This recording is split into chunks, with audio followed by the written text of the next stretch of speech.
JEE main ఎగ్జామ్కి exact 30 days కూడా లేదు. ఈ 30 daysలో హార్డ్ వర్క్ చేయడం ఎంత ఇంపార్టెంటో స్మార్ట్ వర్క్ చేయడం కూడా అంత ఇంపార్టెంట్. ఎందుకంటే ఈ 30 days మీ ర్యాంక్ మీ కాలేజ్ డిసైడ్ చేస్తుంది. సో నేను మీకు ఇప్పుడు ఒక 10 చాప్టర్స్ చెప్తా. ఆ 10 చాప్టర్స్ కంప్లీట్ చేస్తే చాలు మనం జేఈ మెయిన్ పేపర్లో 15+ క్వశ్చన్స్ అంటే 60 మార్క్స్ ఎక్స్పెక్ట్ చేయొచ్చు. ఈ నేను ఊరికే చెప్తున్నవి కాదు, ప్రీవియస్ ఇయర్స్ పేపర్స్ అన్ని కూడా అనాలిసిస్ చేసి ఏ చాప్టర్స్ నుంచి ఏ క్వశ్చన్స్ వస్తున్నాయి, ఇంపార్టెంట్ చాప్టర్స్ ఇంకా ఇంపార్టెంట్ చాప్టర్స్లో మళ్ళీ ఇంపార్టెంట్ టాపిక్స్ ఏమున్నాయి అని డిస్కస్ చేద్దాం. ఫస్ట్గా మన టార్గెట్ ఒకటే, మన ప్రయారిటీ ఒకటే, మన ఫస్ట్ చెక్ లిస్ట్ ఒకటే. Target focus on high weightage and easy chapters. ఎందుకంటే ఈజీ చాప్టర్స్ నుంచి క్వశ్చన్ వస్తే మనం ఖచ్చితంగా అటెంప్ట్ చేస్తాం. అదే టఫ్ చాప్టర్ నుంచి వస్తే ఆ టఫ్ చాప్టర్ చదవడానికి ఎక్కువ టైం పడుతుంది. అందులో మళ్ళీ టఫ్ క్వశ్చన్ వస్తే ఆ క్వశ్చన్ మనం అటెంప్ట్ చేయలేం. అదే ఈజీ చాప్టర్స్ మీద ఫోకస్ చేస్తే అవి కంప్లీట్ చేయడానికి తక్కువ టైం పడుతుంది.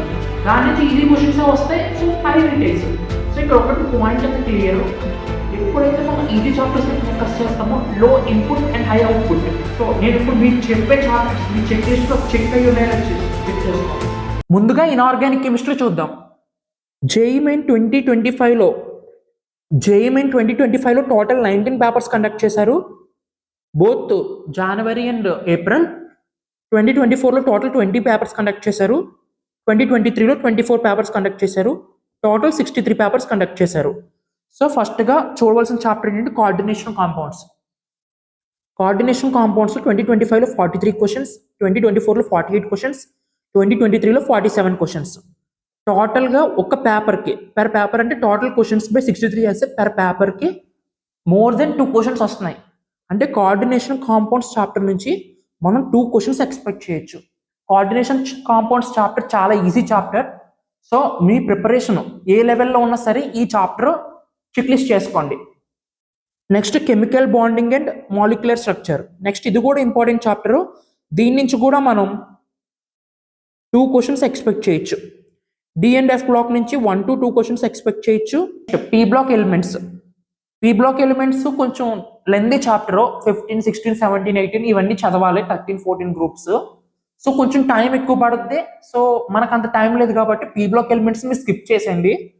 నెక్స్ట్ పీరియాడిక్ టేబుల్ నుంచి 1 క్వశ్చన్ ఎక్స్పెక్ట్ చేయొచ్చు. సో నేను ఇప్పుడు ఇక్కడ టిక్ చేసిన పింక్ కలర్లో పెట్టిన 4 చాప్టర్స్ చాలా ఇంపార్టెంట్. ఈ 4 చాప్టర్స్ నుంచి మనం 6 to 7 క్వశ్చన్స్ ఎక్స్పెక్ట్ చేయొచ్చు. నెక్స్ట్ మనం డిస్కస్ చేసుకోవాల్సింది ఆర్గానిక్ కెమిస్ట్రీ. మనం మొత్తం చదవకపోయినా basics of organic chemistry and amines ఈ 2 చాప్టర్లు ఖచ్చితంగా చేయండి. బేసిక్స్ ఆఫ్ ఆర్గానిక్ కెమిస్ట్రీ మొత్తం నేర్చుకోవడానికి ట్రై చేయండి. ఒకవేళ మీకు ఆర్గానిక్ కెమిస్ట్రీ కమాండ్ ఉన్నా లేకపోయినా ఈ 2 చాప్టర్స్ నుంచి చాలా ఇంపార్టెంట్. ఆర్గానిక్ కెమిస్ట్రీ నుంచి మనం 2 క్వశ్చన్స్ ఎక్స్పెక్ట్ చేయొచ్చు. ఎమైన్స్ నుంచి కూడా 2 క్వశ్చన్స్ ఎక్స్పెక్ట్ చేయొచ్చు. బయోమాలిక్యూల్స్ నుంచి 1 to 2 క్వశ్చన్స్ ఎక్స్పెక్ట్ చేయొచ్చు. ఓన్లీ ఈ 3 చాప్టర్స్ చేయడం ద్వారానే ఆర్గానిక్ కెమిస్ట్రీలో మనం 4 to 5 క్వశ్చన్స్ ఎక్స్పెక్ట్ చేయొచ్చు. Next physical chemistry. Some basic concept of chemistry నుంచి 2 క్వశ్చన్స్ ఎక్స్పెక్ట్ చేయొచ్చు. ఎలక్ట్రోకెమిస్ట్రీ నుంచి 1 to 2 క్వశ్చన్స్ ఎక్స్పెక్ట్ చేయొచ్చు. అటామిక్ స్ట్రక్చర్ నుంచి 1 to 2 క్వశ్చన్స్ ఎక్స్పెక్ట్ చేయొచ్చు. అండ్ కెమికల్ కైనెటిక్స్ నుంచి 1 క్వశ్చన్ ఎక్స్పెక్ట్ చేయొచ్చు. And atomic structure, chemical kinetics చాలా ఈజీ చాప్టర్స్. ఆ చాప్టర్స్ని మిస్ చేయకండి. Some basic concepts of chemistry, electrochemistry కూడా రిలేటివ్లీ ఈజీయే. సో వాటిని కూడా స్కిప్ చేయకండి. ఫిజికల్ కెమిస్ట్రీలో 4 చాప్టర్స్ కంప్లీట్ చేయండి. మనం 5 to 6 క్వశ్చన్స్ ఎక్స్పెక్ట్ చేయొచ్చు. సో ఓవరాల్గా టాప్ 10 చాప్టర్స్ ఇవి. Coordination compounds, some basic concepts of organic chemistry, chemical bonding, some basic concepts of chemistry, D and F block, amines, electrochemistry, atomic structure, periodic table, chemical kinetics. So firstly top 6 chapters complete చేయండి. Top 6 chapters చాలా important. So ఫస్ట్నే మీ preparation ఏ లెవెల్లో ఉన్నా సరే, మొత్తం complete అయిపోయినా ఇప్పుడే మొదలుపెట్టిన ఇంటర్మీడియట్ లెవెల్లో ఉన్నా మీరు ఫస్ట్ ఈ 10 చాప్టర్స్ అయితే కంప్లీట్ చేయండి. 10 చాప్టర్స్ కంప్లీట్ ఎందుకంటే ఈ 10 చాప్టర్స్ ఎందుకు కంప్లీట్ చేయాలంటే ఈ 10 చాప్టర్స్ కూడా relatively easy chapters and high weightage chapters. So మనం తక్కువ ఇన్పుట్ పెడితే హై అవుట్పుట్ వచ్చేసే చాప్టర్స్. సో ఈ చాప్టర్స్ నుంచి మనం 15 to 16 క్వశ్చన్స్ ఎక్స్పెక్ట్ చేయొచ్చు. అది అంటే 60+ మార్క్స్ ఈజీగా స్కోర్ చేయొచ్చు. సో ఈ 10 చాప్టర్స్ని ఎట్టి పరిస్థితుల్లో మిస్ చేయకండి. సో మీకు చెప్పా కదా ఇంపార్టెంట్ చాప్టర్స్ ఇవి. ఇంపార్టెంట్ చాప్టర్స్లో కూడా ఇంపార్టెంట్ టాపిక్స్ ఉన్నాయి. మీరు అబ్జర్వ్ చేయగలిగితే కనుక కోఆర్డినేషన్ కాంపౌండ్స్లో 2025లో 43 క్వశ్చన్స్ వచ్చాయి. 43 క్వశ్చన్స్లో కోఆర్డినేషన్ నెంబర్ నుంచి ఒక క్వశ్చను, నామిక్లేచర్ నుంచి ఒక question, Werner's theory and valency bond నుంచి 8 క్వశ్చన్స్, క్రిస్టల్ ఫీల్డ్ థియరీ నుంచి 26 క్వశ్చన్స్ వచ్చాయి. మీరు అబ్జర్వ్ చేయగలిగితే క్రిస్టల్ ఫీల్డ్ థియరీ నుంచే 60% ఆఫ్ ది క్వశ్చన్స్ వచ్చాయి. అంటే మీరు కోఆర్డినేషన్ కాంపౌండ్స్లో ఈ టాపిక్ మీద చాలా ఎక్కువ ఫోకస్ చేయాలి. ఎందుకంటే రిమైనింగ్ టాపిక్స్ అన్ని చూస్తే 1-2 క్వశ్చన్స్ మాత్రమే ఉన్నాయి. కానీ crystal field theory and Werner's theory ఈ 2 టాపిక్స్ నుంచి చాలా ఎక్కువ వచ్చాయి. దట్టు క్రిస్టల్ ఫీల్డ్ థియరీ నుంచి 60% ఆఫ్ ది క్వశ్చన్స్ వచ్చాయి. సో నేను ఓన్లీ క్రిస్టల్ ఫీల్డ్ థియరీ ఒకటే చదవండి అని చెప్పను. ఎక్కువ ఈ ఏరియాస్ మీద ఫోకస్ చేయండి. ఎక్కువ టైం వీటి మీద స్పెండ్ చేయండి. ఎందుకంటే మీరు చూస్తే వాటి నుంచి ఎక్కువ క్వశ్చన్స్ వస్తున్నాయి. ఇంపార్టెంట్ చాప్టర్లో ఇంపార్టెంట్ టాపిక్స్ మీద ఎక్కువ ఫోకస్ చేయండి. Similarly basics of organic chemistry చూస్తే ఐయుప్యాక్ నుంచి 27% క్వశ్చన్స్ వచ్చాయి. 2025లో చెప్తున్నాను నేను. స్టెబిలిటీ ఆఫ్ ఇంటర్మీడియట్ నుంచి 24% క్వశ్చన్స్ వచ్చాయి. ఐసోమెరిజం నుంచి 21% క్వశ్చన్స్ వచ్చాయి. ప్యూరిఫికేషన్ ఆఫ్ ఆర్గానిక్ కాంపౌండ్స్ నుంచి పెద్దగా క్వశ్చన్స్ రాలేదు. Electron displacement, aromaticity, acidic and basic strength మీద కూడా పెద్ద క్వశ్చన్స్ రాలేదు.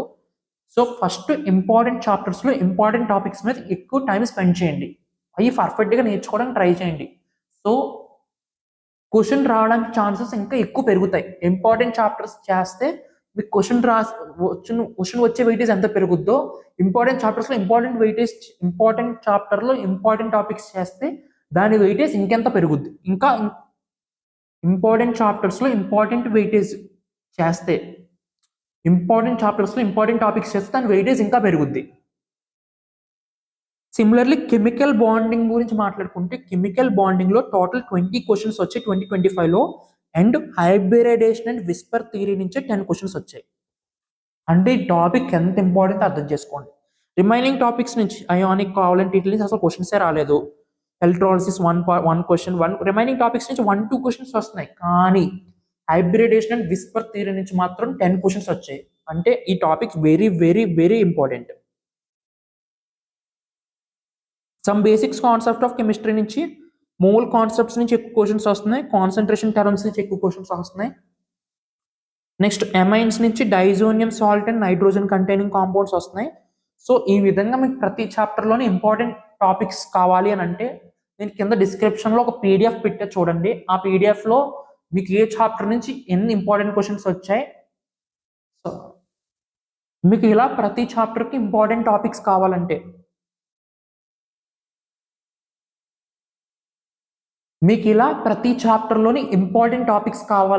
నేను కింద టెలిగ్రామ్లో మీకు ఇలా ప్రతి చాప్టర్లో ఇంపార్టెంట్ టాపిక్స్ కావాలంటే నేను కింద డిస్క్రిప్షన్లో ఒక పీడిఎఫ్ పెట్టాను. ఆ పీడిఎఫ్ చెక్ చేయండి. ఆ పీడిఎఫ్ మీకు చాలా హెల్ప్ఫుల్ అవుద్ది. ఓకే, ఫస్ట్ అయితే 10 చాప్టర్స్ పక్కాగా కంప్లీట్ చేయండి. All the best for ever JEE exam. జేఈఈకి ఇంకా హార్డ్లీ 30 days కూడా లేదు గాయస్. సో ఖచ్చితంగా హార్డ్ వర్క్ చేయండి. It all deserves it. Thank you.